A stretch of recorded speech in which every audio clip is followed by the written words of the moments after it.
সুপ্রিয় দর্শক, আপনি কি খামারে অথবা নিজ বাসায় মুরগি পালন করেন? জানতে চান মুরগিকে কি বিশেষ খাবার খাওয়ালে মুরগির যে বাচ্চাগুলো থাকবে দ্রুত বড় হবে, মুরগি বাচ্চাগুলো যে মারা যায় বা মুরগিগুলো যে ঝিমাতে থাকে বা মুরগিগুলো যে মরতে শুরু করে কিভাবে মৃত্যুর হার কমাবেন। সুপ্রিয় দর্শক, নিজ বাসায় এমন একটি বিশেষ খাবার তৈরি করে আপনাদেরকে দেখাবো। এই বিশেষ খাবারটি তৈরি করে যদি মুরগিকে খাওয়াতে পারেন তাহলে মুরগি মৃত্যুর হার যেমন কমবে, পাশাপাশি ছোট বাচ্চা মুরগিগুলো দ্রুত বড় হবে। সেই সাথে এমন একটি বিশেষ খাবার তৈরি করে দেখাবো যেটা খাওয়ালে মুরগি প্রচুর পরিমাণে ডিম পারবে। এটা আপনি হাঁসকেও খাওয়াতে পারবেন।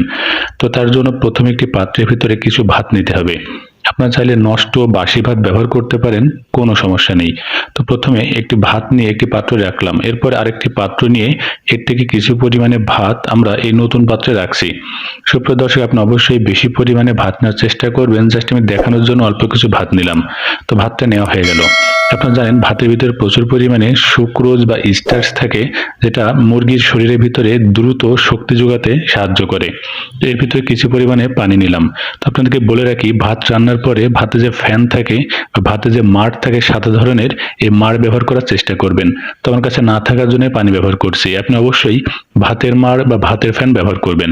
তারপরে হাত দিয়ে ভালো করে এই ভাতটা চটকাবেন, অর্থাৎ ভাতের মাড়ের সাথে ভাতটি ভালো করে চটকিয়ে একেবারে মিহি করে ফেলবেন, অর্থাৎ সলিউশনের মতো হয়ে যাবে।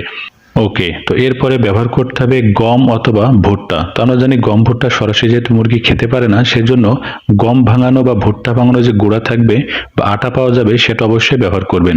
বিশেষ করে গম বা ভুট্টার আটার ভিতরে প্রচুর পরিমাণে খনিজ পদার্থ, যেমন সোডিয়াম, পটাশিয়াম বা ম্যাগনেসিয়ামের মতো খনিজ পদার্থ থাকে বা বিভিন্ন মিনারেলস থাকে, যেগুলা মুরগি বাচ্চাকে দ্রুত বৃদ্ধি ঘটাতে সাহায্য করে। অর্থাৎ মুরগির বাচ্চাকে দ্রুত বৃদ্ধি করার জন্য বা বাড়ানোর জন্য গম ভাঙা বা ভুট্টা ভাঙানোর যে মিনারেলস বা খনিজ সমৃদ্ধ থাকে সেটা অবশ্যই মুরগিকে খাওয়াতে হবে। এর ভিতরে ভালো করে দিয়ে সুন্দর করে হাতের সাহায্যে মিশিয়ে ফেলুন।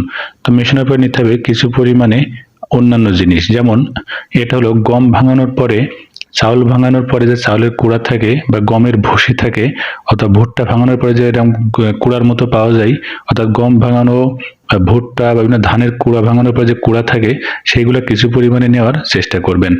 এগুলোর ভিতরে প্রচুর পরিমাণে সেলুলোজ থাকে, যেগুলা মুরগির হজম শক্তিকে বাড়িয়ে দেয়।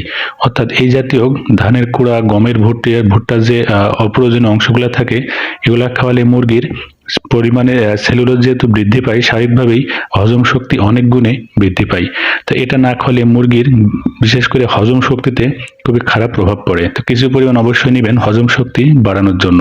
এখন আসুন মুরগির বিভিন্ন রোগ ব্যাধি নিয়ে। যেমন মুরগির বিভিন্ন জ্বর হয়, সর্দি থাকে, তার বিভিন্ন পেট ফাঁপার সমস্যা হয়, কাশি হয়। তো এই যে মুরগির পেট ফাঁপা, জ্বর, সর্দি বা কাশি জাতীয় যে সমস্যা হয়, বিশেষ করে প্রচন্ড ঠান্ডার ভিতরে অথবা যখন প্রচন্ড গরম পড়ে, প্রচন্ড গরমেও কিন্তু হয়ে থাকে। তো এই রোগ ব্যাধি থেকে বাঁচানোর জন্য কিছু পরিমাণে তুলসী গাছের পাতা এর ভিতরে দিয়ে দিন। তো তুলসী গাছের কিছু পাতা রোগ ব্যাধি থেকে বাঁচানোর জন্য দেওয়া হয়ে গেলে একটি কাগজের ভিতরে ভর্তি করতে পারেন, অথবা যে কোনো একটি পাত্রের ভিতরে ঠিক এভাবে ঢেকে রাখুন। এটা বেশি সময় নয়, অন্তত 5 থেকে 6 ঘন্টা রেখে দিন। 5 থেকে 6 ঘন্টা এভাবে ঢেকে রাখার পরে একটু নাড়াচাড়া করবেন হাতের সাহায্যে। দেখতে পাচ্ছেন? তো আপনার যে কোনো পাত্রের ভিতরে 5 থেকে 6 ঘন্টা রেখে দিবেন। তাহলে এই যে নির্যাস, বিশেষ করে তুলসী পাতা বা আপনি যেই হার্বাল প্রোডাক্ট ব্যবহার করলেন, এটা সুন্দর করে দ্রবণের সাথে মিশে যাবে। তারপরে এটা কি করবেন, আর বেশি পরিমাণে ভাতের সাথে মিশিয়ে আপনি মুরগিকে সরাসরি খাওয়াতে পারেন। বিশেষ করে যে বাচ্চা মুরগি থাকবে, সে বাচ্চা মুরগি হতে পারে, বড় মুরগি হতে পারে, যে কোনো বয়সে মুরগিকে আপনি পাত্রের ভিতরে মিশিয়ে, বিশেষ করে পানির সাথে বা খাবারের সাথে মিশিয়ে খাওয়াতে পারেন। এতে করে বাচ্চা মুরগিগুলো দ্রুত বড় হবে। আপনি চাইলে এটা যে কোনো হাঁস থাকে বাসা বাড়িতে, হাঁসকেও খাওয়াতে পারবেন। তো এখন এই যে মুরগি যে ডিম পাড়তে পারতে বন্ধ হয়ে যায়, বা হাঁসের যে ডিম পাড়া বা মুরগির ডিম পাড়া কি করে বৃদ্ধি করবেন, আসুন ডিম পাড়াটা একটু দেখি। যে কোনো মুরগি বা হাঁসকে বেশি বেশি ডিম পাড়ানোর জন্য খাওয়াতে হবে ডিমেরই খোসা। অর্থাৎ যে কোনো ডিম থাকবে, ডিমকে রোদে ভালো করে শুকিয়ে সেটাকে ভালো করে গুঁড়া গুঁড়া করবেন। তো ডিমের খোসা খাওয়াতে হবে। এছাড়াও যেমন ধরুন শামুক বা বিলের ভিতরে যে ঝিনুক পাওয়া যায়, এই শামুক ঝিনুকের যে খোলস থাকে, সে খোলস ভালো করে গুঁড়া গুঁড়া করে পাউডার বানাবেন। পাউডার বানিয়ে খাবারের সাথে মিশিয়ে খাওয়াবেন। আসলে যে কোনো মুরগি বা হাঁসের ডিম পাড়ানোর সবচেয়ে বড় উপাদান হচ্ছে ক্যালসিয়াম।